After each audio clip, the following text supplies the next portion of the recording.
as the Broncos coach. He signs a 3-year deal with the club. What a 12 months he's had. This time last year, he was on the cusp of taking New Zealand to beat Australia 30 blot. He then takes the reins of the Sky Blue of New South Wales, wins a series against Queensland, and now one of the biggest clubs, if not the biggest club, in the National Rugby League. He has a 3-year deal with them. He'll start immediately ahead of the 2025 season. He's 50, 303 NRL and Super League games under his belt.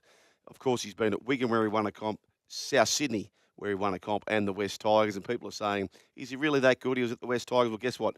Ivan Cleary was also at the West Tigers. So read into that as you will. He led the Rabbitohs to their first premiership in 43 years. And, of course, as we said, Wigan to a Super League and Challenge Cup victory. So the stage is set. Here's the latest on Michael Maguire and his Broncos appointment. Really excited. It's obviously a club there that you look from afar, and the enormity of what the Broncos have been through over the years, and definitely a club that, as a head coach, and what I love doing is coaching the week to week and the daily togetherness of a group of people, of staff and players. I'm really looking forward to it. And opportunities don't come around very often, and this one, when it was presented literally not long ago, all of a sudden now I'm sitting here. It's quite, I'm very honoured, to be honest. It's a lot of history in the club, and I do love history of what goes into a club, and I think that plays a massive part in what allows you to build a very successful organisation. Probably much the same as when I applied for it some time ago. The path of clubs go on their own journeys, and I guess back then it just wasn't to be. But I always sort of had a look at, if the opportunity came about, that I'd definitely have a look at it. And circumstances of my life, play a part in that as well. I've sort of obviously gone through the last campaign that I had and enjoyed that immensely. But I am a career coach, so I love the daily stuff. And my last, campaign in the Origin, it was an incredible experience, I've got to say. It was an amazing experience, but I am a person that loves the day-to-day. I've actually missed having a staff, I've missed having players around me daily, and that's what I've got a lot out of, living as a head coach. I never ever thought I'd be sitting here a couple of days ago. Literally it sort of did happen quick, but clubs move and circumstances happen, and I guess for myself I've got to look at and assess what I want to be able to achieve as a coach. I'm extremely hungry to win another competition. What about the pick a path book? So if he doesn't take the New Zealand job, probably doesn't get the Blues job, and maybe not the Broncos job. It's been he's got a win too, by the way, which he's done at all those places. Yep. A remarkable story. No, he's the best candidate that was available. So whatever went on in that review, to me it sounds like it was done. I know Madge was saying, it's a few days ago, I wouldn't imagine it, but you would feel he's been tapped on the shoulder. Well, and he'd be saying that too. I think he's former teammates at Kevy, so they'd be mates, and you can understand that. Yeah, maybe they would have worked together at Melbourne too. Probably Kevy too. did a little bit of that down there. I mean, if it's unfortunate, but we've all been sacked. Of course we are. We've all been sacked. Everyone's replaceable, Brian. We see that because when we're not here, the run home with nor Joel or Fletch with the missile scoping just marches on resolutely. Anyway, it has caused quite the consternation. Brent Reid and Gorden Tallis on NRL 360. Take it away. And he did it with New South Wales this year. He went and got all the old boys and he sat them down, he got them involved. First thing he should do is reach out. He should reach out to this bloke here. Good luck. And every other former player. Lose my number, brother. Every other former player. He should reach out and he should bring you in. So losing, and Gordy's a good listener to the show and a great fella. Losing Gordy's number, what's the pros and cons of that? What do you miss? What don't you miss? If you lose Gordon, you'll okay. If you lose his number, you're going to miss out on what? Long-winded stories that don't have an ending, right. but can be quite entertaining. Right. But when you've got him there, you feel a lot safer. Yeah. Because if someone gets out of line, see you later, that person. Because Gordon, Buss. Not so much punching. No. But all he has to do is just look at you. Yeah.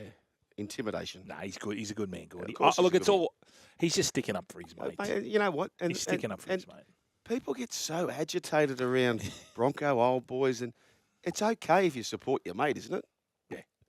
Like just because Gordon says something, or you say something, or I say something, that's our opinion. Yep. Just don't take it personal, folks. Just relax. Relax, Max.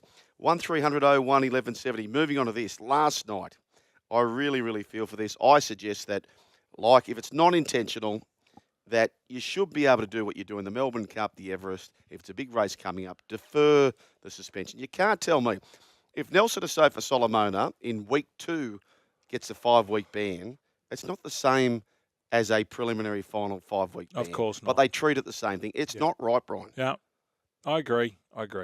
But maybe it should just be 1 week, and this is the week.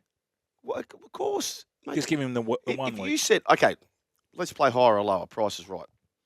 Okay, Nelson, you will miss, we'll let you play the grand final, but you'll miss 10 weeks next year. Oh, you put your hand up. Of course you put your hand up. 15 weeks. Yeah, but then, yes, of course. You'll miss the whole season to play in this grand final. Of What course, would you say? I would say yes. Yes. Of course I would say yes. Of course you would. We'd all say yes. You don't get to play in a grand final I every want to other know week. how much money he would pay to play. Right? They turned around and said, right, we're going to take, if you don't want to play, it's going to be a fine and we're going to give it to the homeless. Yep. Or men of league, family of league. I would play I would play the next season for nothing if it meant I got to play in the grand final. So they're going to give you 500, say 600K. Yep. I would do that. You would do that? You'd pay 600,000? Of course I would, mate. Okay. You've trained your whole life for this. Okay, fair call. What would you do? What would Ryan Madison do? Oh, he'd cop the 1 week ban. I think I would go to... But you've won a premiership, right? I have not. So our lens is a little bit different. He's also won a premiership. Yeah, but you're 600 next year. Yeah. You'd have to discuss with him. I'd say 250. Would you? $250,000.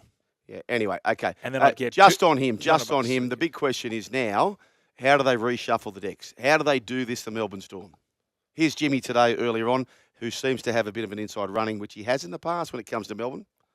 So you can say what you like about whether Nelson should or shouldn't have been there, and I think it was too hard. But now you have to wonder who comes in. So 2 names jump out. Lazarus Varlepo we've seen on a number of occasions this year. I wouldn't be surprised if Bellamy went with Jai Russo. And the reason is this, hear me out on this one. The form that he's played with the Sunshine Coast Falcons this year, he's very good. I think he's a Steelers junior. He's played a couple of times this year. But what he's got this leg speed through the middle of the field. And I reckon when you look at the rest of the Melbourne Storm forwards, that's the thing that Bellamy's going to be looking. It's a big call. And maybe people are saying Lazarus. For me, Jai Russo. Jai Russo, Jai Russo. I'm on board with that, boys. And Fletch, remember this. Remember I said this about the talented youngster. Missile, I totally agree. I mean, to think that that's your second game, 2 Dally M points in, this is a team who probably goes deep in 2024. You know what? Cromie.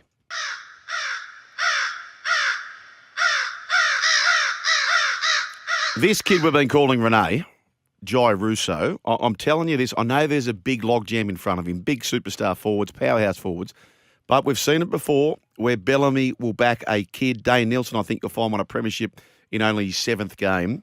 Renee, a.k.a. Jai Russo, I'm tipping, gentlemen, Missile, I'm tipping this kid will play a major part for Craig Bellamy. Maybe it won't happen in the next few months or so, but I reckon he plays a major part for Bellamy come September, October. Totally agree. It looks like race in 3. Joey Chan, Big Lazarus, but I'm saying hashtag let Lusso on the Russo. 1300 01 1170. The Cyclone Tools call 1300 01 1170. The right tool for the right job. Brian, as we go to the break, your tip of the 3. What about You got the 4th one. no? Tepai Maroa.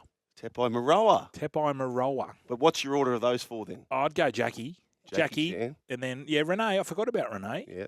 And I'm throwing in Tepai. Beautiful. 1300 01 1170. Who have you got? That's the big question. The run home with Joel and Fletch has listed who he thinks.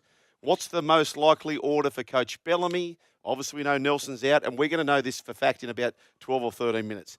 There's 4 main contenders. Well, there was 3, we thought, but then Brian's thrown in Tepai Maroa. He's most likely to replace Nelson Asofa-Solomona. Number 1, Joey Chan. Number 2, the talented youngster, Jai Russo. Tepai Maroa, he's number 3 pick. And Lazarus, I think Lazarus is a big chance. He's the number 4 pick. Fun fact about Jai Russo, he is the cousin of Rich Russo, who plays in the NFL, Brian. Let's go. Here's the deal. We decided to play a little joke on our buddy Gronk. He thought we were going live with an extra segment. Everybody at Fox knows this is not real, except for Gronk. And the premise was I was going to break news that the Cowboys were activating this great Pro Bowl tight end who doesn't exist. And Gronk has to go on what he thinks is live TV to talk about this tight end. Jay, there's some breaking news. I just got off the phone with Mike McCarthy, and you guys know how big of a weapon Rich Russo is for that team. Right? As a tight end, they just activated him, right? They just activated him. They didn't know if he's going to be able to play today. They think he's good to go, not only today, but they are going to put him heavily into that game plan. Expect a lot of Rich Russo. That's big because Russo is a complete game changer. He takes so much pressure off Dak. Gronk, where do you list Russo as, like, among the tight ends, playing today at least? He's been out for a little bit, so he might be a little rusty coming back, but I think they're going to give him the opportunities, that's for sure. But also they got Ferguson as well. They're going to be a 1-2 combo. Yeah, but here's the thing. Ferguson has been the guy because Russo's been hurt. He's the only guy in the league that has 2 fingers missing on his right hand. That's why he's been out, and he's back now. So is that going to affect him when he's catching a pass? Yes. I don't know. You tell us. You're the guy. I don't know. I still have all 5 of my fingers. Oh, ladies and gentlemen, our man Brian Fletcher is the Rob Gronkowski. He's listed Jai Russo, who doesn't exist, as number 2. Oh, Brian, give it to me. That was good. That was good. Russo. Do I have it 2 or 3? You had him 2. 2, yeah. Yeah. Oh, he's a good player. So, he's a good player. Jai Russo. He's a great player. That's good. It's a run home with Joel and Fletch. We'll break him back with plenty more.